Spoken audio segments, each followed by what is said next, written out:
Good morning everyone, welcome back to my channel. আশা করছি তোমরা সকলে খুব ভালো আছো, সুস্থ আছো, আর আমরাও কিন্তু খুব ভালো আছি। আন্দামান ট্রিপের আজকে আমাদের হলো 8 দিন, আর আজকে আরও একটা নতুন ব্লগ নিয়ে আমি চলে এসেছি। আশা করছি আজকের ব্লগটা তোমাদের খুব ভালো লাগবে। আজকেও কিন্তু আমাদের সকাল সকাল ঘুম থেকে উঠে পড়তে হয়েছিল, তারপরে আমরা একেবারে সকাল সকাল ঘুম থেকে ওঠার পরে রেডি হয়ে গেছিলাম, আর তারপরে আমাদের জলখাবার চলে এসেছিলো। জলখাবারে আজকে আমাদের ছিল ইডলি, সেগুলো খাওয়ার পরে একেবারে আমরা গাড়িতে উঠে গেছিলাম।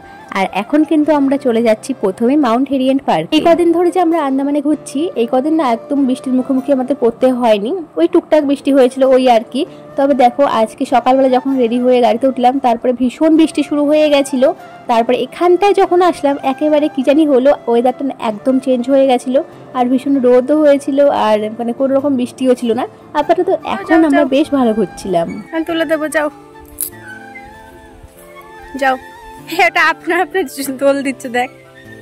এখন আমরা এখানটায় এসে এই যে এই জায়গাটায় দাঁড়িয়ে দাঁড়িয়ে মানে চারিদিকটা একটু দেখছিলাম, এত সুন্দর, মানে যতটা ক্যামেরায় বোঝা যাচ্ছে তার থেকে কিন্তু মানে সামনাসামনি যখন আমরা দেখছিলাম আরো বেশি সুন্দর লাগছিল। ওদিকটায় গেছিলাম,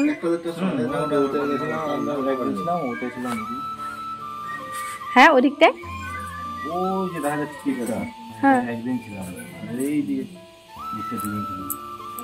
বুঝতে পারছো কিছু?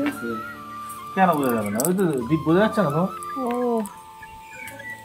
7 থেকে 8 দিন হয়ে গেছে আমরা আন্দামানে ঘুরতে এসেছি। আসলে আমাদের কারোরই তেমন একটা আজকে আর ঘুরতে আসতে মন চাইছিল না, শরীরটা ভালো লাগছিল না কারোর তেমন একটা, কেউই বলছিল আসবে না। মানে আমি শুধুমাত্র আসছিলাম, আর মাম্মাম আর মিঠির পাপা আর মামা, আর বাকি বোন আর মামি এরা কেউ আসতে চাইছিল না। যাই হোক জোর করে বলতে গেলে আনা হয়েছিল। তবে মেঘা আসেনি, ও রুমেই রয়ে গেছে, ওই কালকে চলে যাব, যার জন্য কিন্তু এইটুকু ঘোরা বাকি থেকে যাবে, তাই জন্য একটুখানি চলেই আসলাম। মাউন্ট হেরিয়েন্টে প্রায় আমরা অনেকক্ষণই ছিলাম, ওখানটায় তেমন একটা কিছু দেখার নেই ওইটুকু জায়গার মধ্যেই, তবে ভীষণ সুন্দর লাগছিল জায়গাগুলো।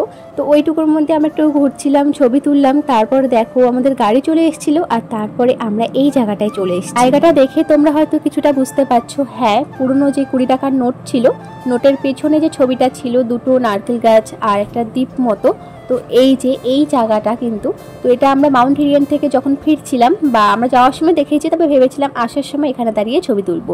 তো ফেরার সময় এই জায়গাটায় দাঁড়িয়ে কিছুটা ছবি তুললাম, তারপরে কিন্তু আবার আমরা এখন চলে যাচ্ছি ওয়ান্ডুর। আমরা যখন ওয়ান্ডুরে আসলাম তখন থেকেই দেখলাম মেঘলা মেঘলা হয়ে গেছিলো আকাশটা, আর ঝিরে ঝিরে একটু বৃষ্টিও পড়ছিল। তো ভাবছিলাম কেমন ঘুরবো না ঘুরবো, যাই হোক তবে আমাদের তো ঘোরার পালা শেষই হয়ে গেছে, এখন যদি বৃষ্টিও আসে কোনো আপত্তি নেই। তো ওয়েদারটা ভীষণ ভালো ছিল, তবে ছবি তেমন একটা আসছিল না।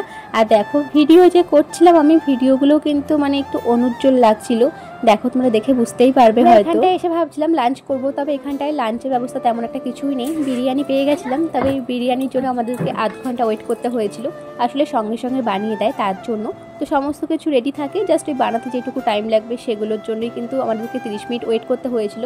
আসলে তেমন একটা এখানটায় লোকজন মানে আসে না, যার জন্য কিন্তু বানিয়ে আগে থেকে রাখা হয় না এমনটাই বললো, তার জন্য আমাদেরকে 30 মিনিট মতো বসতে হয়েছিল, তারপরে আমাদেরকে বানিয়ে দিয়েছিল। আর ততক্ষণ আমরা এখানে একটু ঘুরছিলাম। ওয়ান্ডুর বিচে কুমির দেখা যায়, আর এই যে বিচটার সামনে একটা জায়গা আছে, ওখানটায় তো সব সময় বলতে গেলে কুমির দেখা যায়, মানে একটু দাঁড়ালে মাঝে মধ্যে কিন্তু কুমিরের দেখা পাওয়া যায়, যার জন্য কিন্তু বিচের ধারে যাওয়াটা বারণ আছে, আর তার জন্য তেমন একটা আমরা যাইও নি। আর তারপরে দেখো বিরিয়ানি খাওয়া হয়ে গেছিলো, আমরা গাড়িতে উঠে গেছিলাম, আর বিরিয়ানিটা খাওয়ার আগে ভাবছিলাম কেমন লাগবে না লাগবে, তবে আমার কাছে বেশ ভালো লেগেছিল।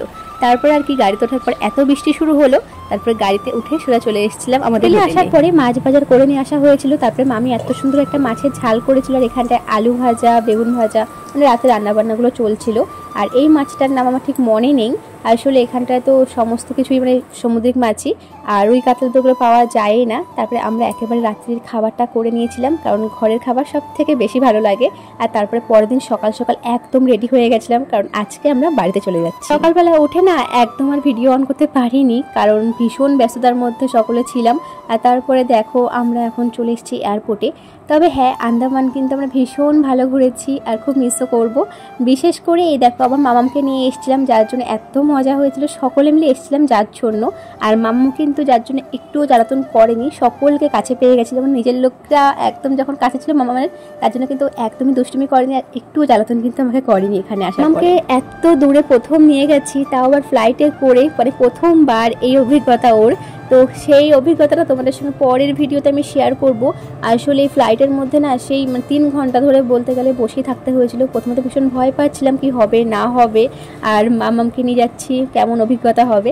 তো যাই হোক, সেই নিয়ে তোমাদের সঙ্গে পরে একটা ভিডিও আমি শেয়ার করব। আপাতত দেখো আমরা কিন্তু এখন চলে এসেছি। আমরা তো আন্দামানে গেছিলাম, তোমাদেরকে বলেছিলাম দাদা বৌদির রুমে যাব, তবে বৌদির তেমন একটা ভিডিও আমার নেওয়া হয়নি, ওই একটু আছে হয়তো।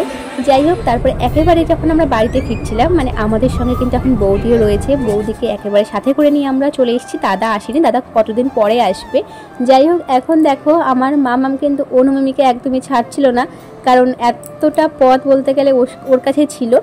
আর এখন আমরা গাড়ির জন্য ওয়েট করছি, কারণ গাড়ি আসবে, তারপরে একেবারে আমরা চলে যাব। অনেকদিন পর বাড়িতে যাচ্ছি, সেই দিক থেকে বলতে গেলে ভীষণ আনন্দ লাগছিল, কারণ শরীরটা কারো তেমন একটা ভালো লাগছিল না, ক্লান্তি ছিল সবার শরীরে। কখন বাড়িতে যাব সেই চিন্তা করছিলাম। তবে আরেক দিক থেকে দেখতে গেলে একটু মনটাও খারাপ লাগছিল, কারণ মানে অনেকটা দিন কিন্তু আমরা সকলে একসঙ্গে ছিলাম আর ভীষণ মজা করেছিলাম। তবে চলো, আজকের মতো ব্লগটা এইটুকুই, দেখা হচ্ছে নেক্সট ব্লগে। ততক্ষণের জন্য তোমরা ভালো থেকো, সুস্থ থেকো।